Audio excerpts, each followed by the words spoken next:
are not going to allow the ADC coalition to just fly without challenge.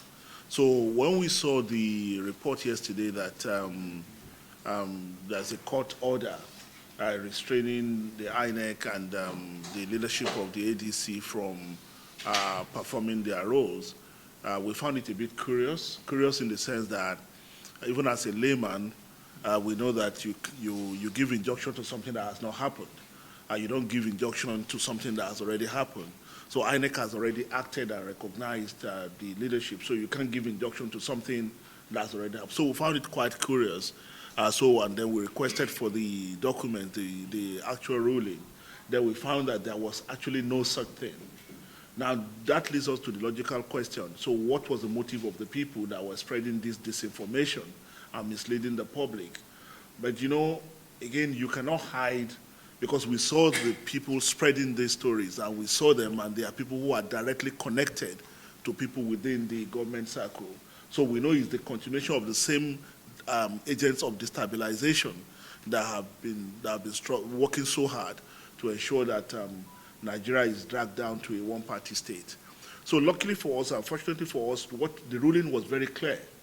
The prayers that was put before the court was outrightly rejected, and the only thing here that has implication for us is that we should be put on notice and that we should make appearance on September 15. So for us, we think that the decision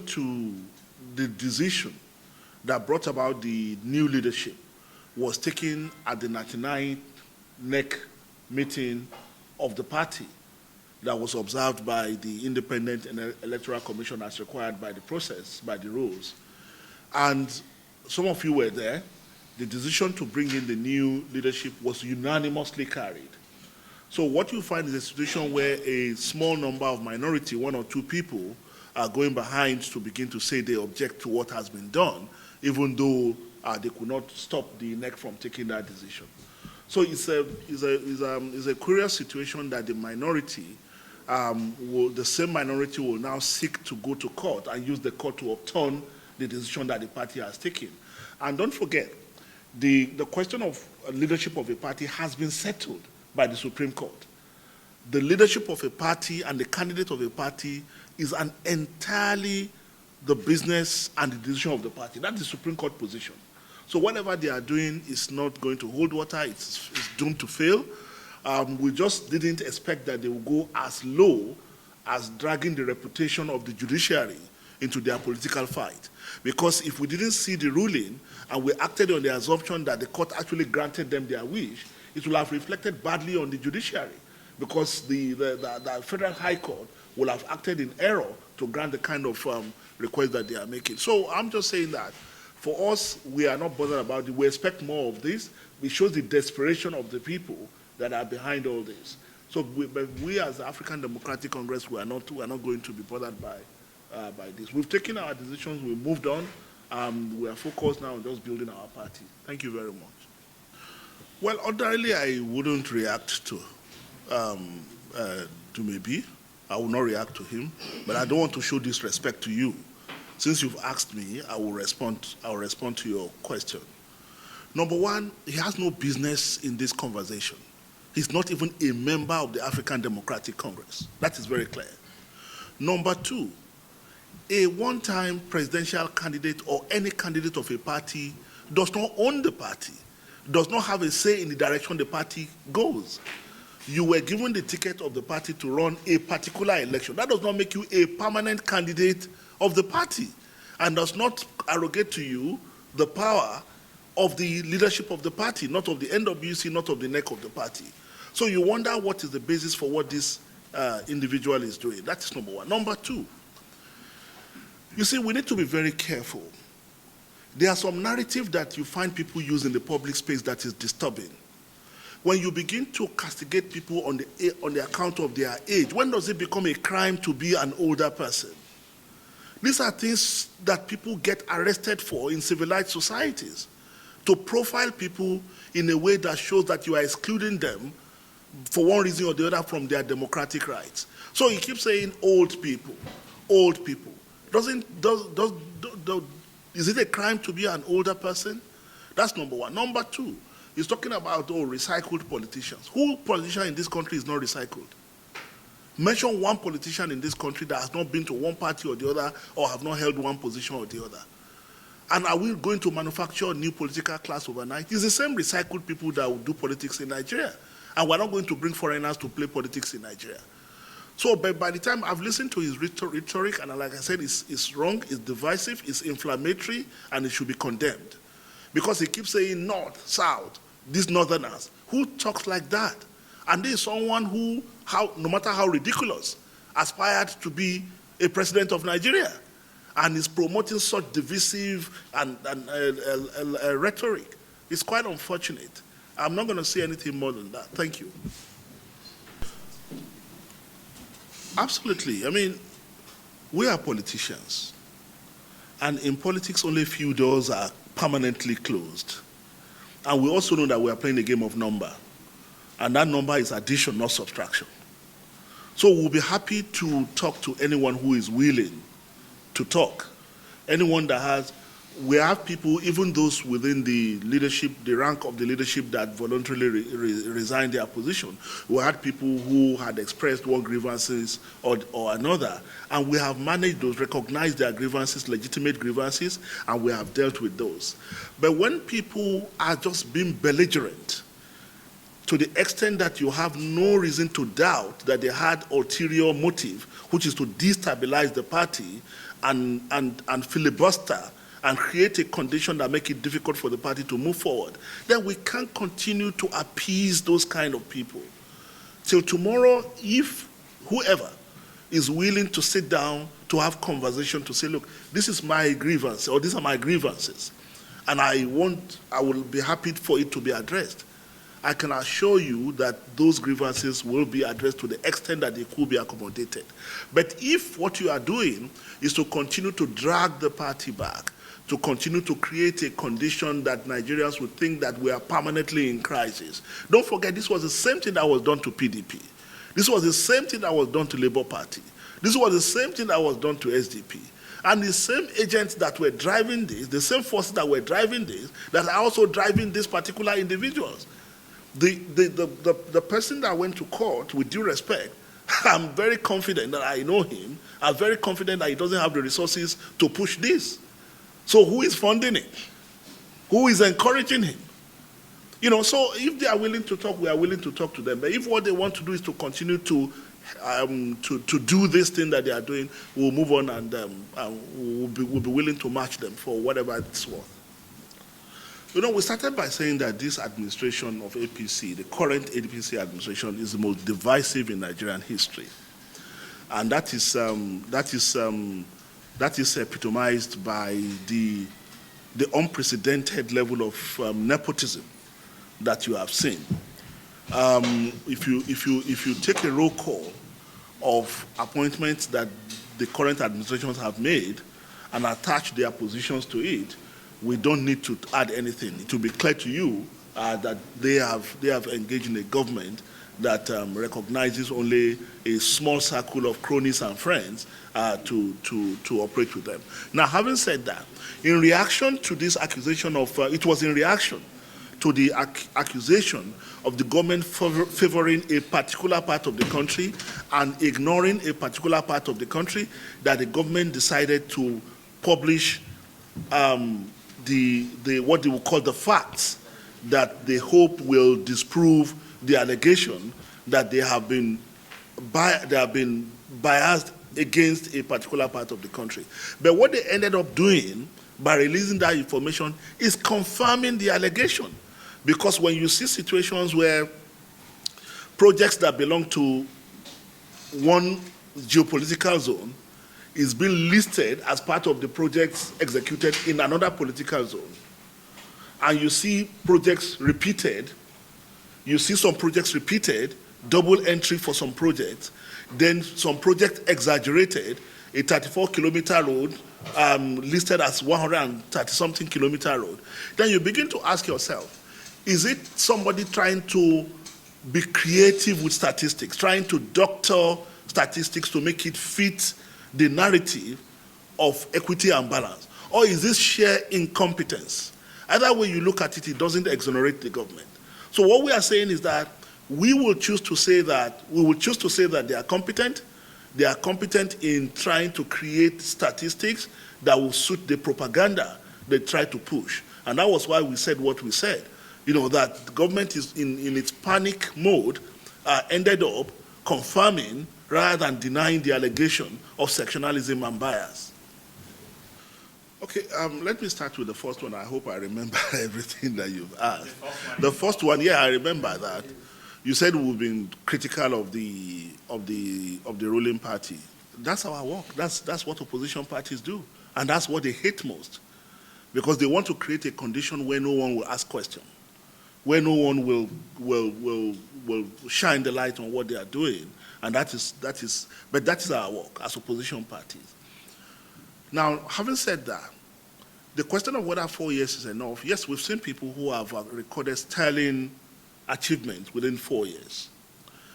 The writers of our Constitution allowed for a second term for a reason, believing that when you start something in your first tenure, you can continue it in your second tenure if the people are satisfied with the direction that you are going.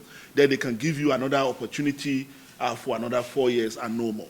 But the question is, what direction is this government taking Nigerians? What direction are they taking Nigeria? Look, I'll paint a picture for you. This is a government that removed fuel subsidy from day one. And I'm not debating whether subsidy is the right thing to do or not to do. What I'm saying is that removal of fuel subsidy has brought untoward hardship to Nigerians. So Nigerians are going to suffer as a result of your removal of fuel subsidy. Then you added to that, without providing any mitigating intervention that will cushion the effect of fuel subsidy removal on the people, what did you do? You added the valuation of the naira.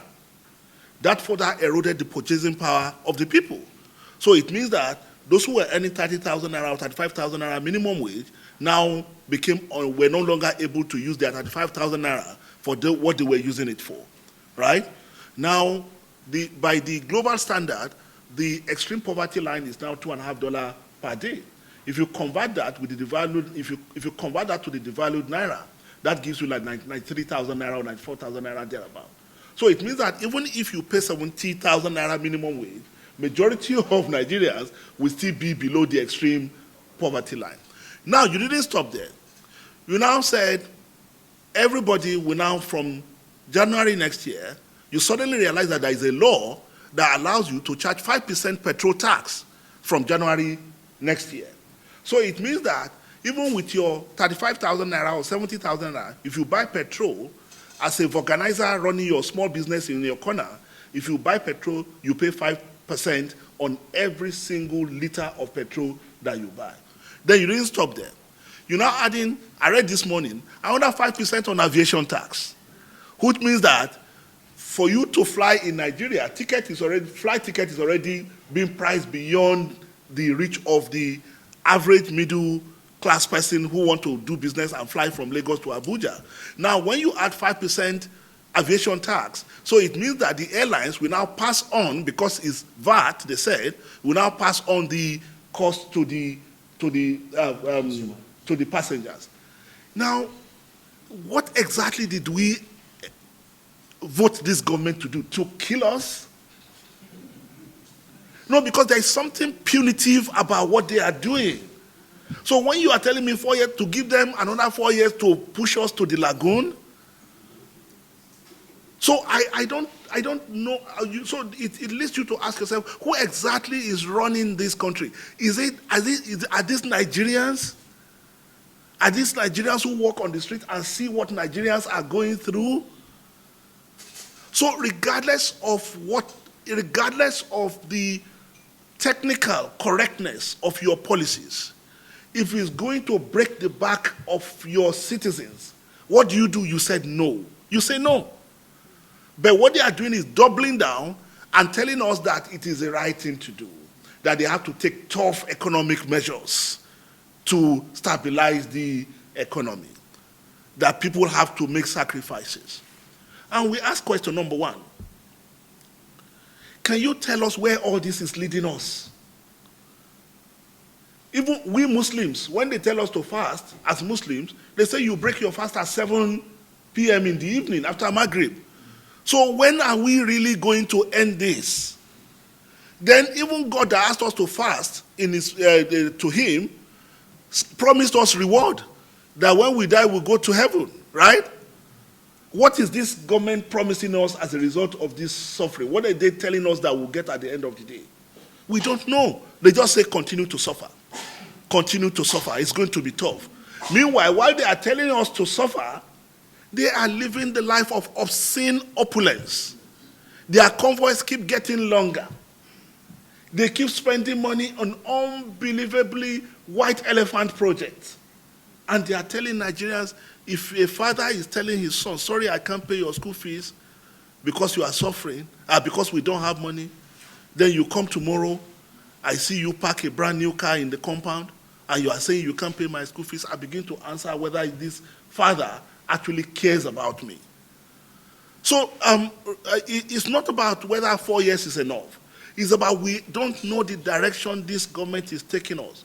So it's not a question of whether President Tinubu is a good driver of the economy or a bad driver of the economy. The problem is that we don't know where this driver is taking us. We don't even know who the driver is. So that is that about the issue of 4 years, 8 years, and all that. The question about whether Excellency Peter Obi said he's going to spend only 4 years if given the opportunity, he must know why he's saying so. He must be confident in his ability to deliver. Is a lifelong ambition for him. So he must have done his work and be clear that within 4 years I can. And you see, when the framers of our constitution say 8 years, they didn't say 8 years concurrent. It means that you can do 4 years and take a break and give yourself opportunity to evaluate what you have done and come back in the future. So I don't see anything untoward in what he said. That's number two. Number three, what is clear to us is that whether it's Alhaji Atiku Abubakar or anybody else you've mentioned are members of the ADC.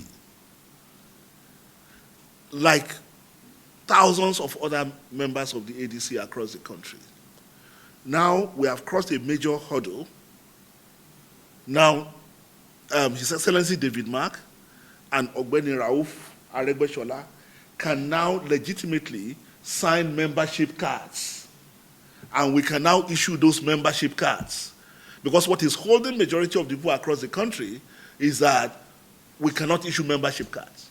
So you can now see people going back to their respective wards and registering. Now, the question of whether we don't have structure. You see, sometimes when we say structure, we politicians understand structure to mean only one thing. How many people can you bring out? I said it when I went to my ward. I can show you videos when we finish this. When I went to the last time I was in Kwara, I went to my ward meeting, ADC ward meeting.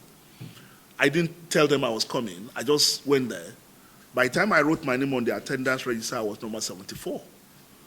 By the time I left, all the years that I have been in politics in other parties, I had never attended a ward meeting that had more than 30, 40 people. And I can show you videos all across. All across. I'm sure you've seen a video of one governor that went to a part of his state and people welcomed him with the chant of ADC. So what we're saying is that sometimes we think of structure in terms, it's about the people. And that's why we keep saying that this coalition is about the people who have rejected the direction that this APC government is taking the country. And you will see, the coalition is much bigger than the ADC. I've repeatedly maintained this. There are so many people you will see will come forward as we move closer to 2027 who are there now waiting, right? So in addition to that, people talk about by-election. The by-election happened less than just barely a month after we went into ADC, so we didn't even know the candidates. You know, so for us, we repeatedly maintain we don't want to be judged by the outcome of the by-election. Let our opponent, let the ruling party continue to think that the by-election is a measure of where we are. They will be shocked. Sole responsibility in the last couple of, in last 3 months, have you ever had the name, what's the name again? Now, have you ever had the name Nafi? Have you ever seen this guy? Have you seen him? Do you know who he is? Suddenly, we have turned him to a household name. We have turned him to a household name. You see people like yourself, you know, quoting, you understand? A nephew. One guy that was just, no, okay. You know, so I'm not saying that, like I say, I'm not saying that, I mean, you even when you listen to him speak English, you wonder, did this guy, you know, but we have turned him to a national star. People now say, what about you people, how are you going to deal with Nafi Bala is now? So we ended up giving spaces to people, you know, so we turned a village bully to a world boxing champion. You know, so it's, you know, so I just want to plead with us, and sometimes we need to just be, exercise discretion. I know sometimes crisis is good for the headlines, you know, but when you say, oh, a faction of ADC, which faction? Which faction? You know, so that's the point I'm making. So it's funny. So please, I just want to plead with us that we should be circumspect with some of these things. I know some of these people go behind your back. I know some of these people go behind your back to go to Lagos, to go to your headquarters and sneak stories in, and even you yourself will look at it and say, how? You know, so I know. I mean, we know that game. So, you know, but I just, you know, but we'll be fine. Thank you very much. God bless. A national party has a deputy national secretary. It means that if for any reason Aregbesola is not able to act, this is the person that will act. A young lady in her early 30s holding such an important position. It has never happened in the history of Nigeria. It's unprecedented. It's unprecedented, right? History. So it's deliberate. It's when we say our party is out to groom the successor generation of Nigerian politicians. It's not just rhetoric. It's something we are deliberately doing, putting young people in sensitive positions and trusting them to act on behalf of the party. You know, there are so many of them. The Deputy National Secretary or the National Public Secretary, Jackie Wires, is also a young lady. All of them below 35. And they will be sitting in the NWC where the decision of the party will be taken. They have a voice, they have a seat in the room. You know, and another dimension is that in the past when you see a woman in the I was in the NWC of the APC. The only woman was a woman leader. Now we have several women in the NWC that are not women leaders.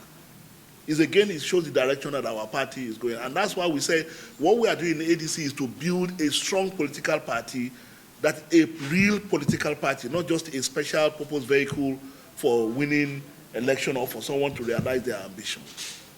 So thank you for Can we